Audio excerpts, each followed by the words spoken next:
नमस्कार शेतकरी बांधवांनो, कृषी वार्ता मराठवाडा या यूट्यूब चॅनलमध्ये आपले स्वागत आहे।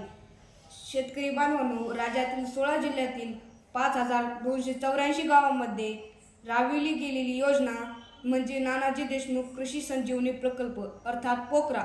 मित्रांनो, या योजनेचा पहिला टप्पा जून 2024 मध्ये पूर्णपणे संपत आहे आणि याचाच नंतर राज्यामध्ये पोकराचा टप्पा 2 राबविण्याकरिता राज्य शासनाने वेगवेगळ्या माध्यमातून हालचाली सुरू केल्या आहेत।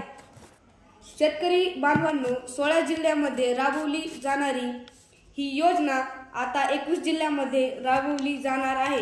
त्यामध्ये नागपूर, चंद्रपूर, भंडारा, गोंदिया आणि गडचिरोली या नवीन जिल्ह्यांचा या योजनेच्या अंतर्गत समाविष्ट करून गाव निवडीची प्रक्रिया सुरू करण्यात आली होती।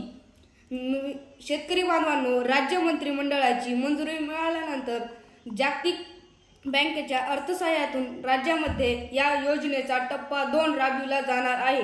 धन्यवाद शेतकरी बांधवांनो।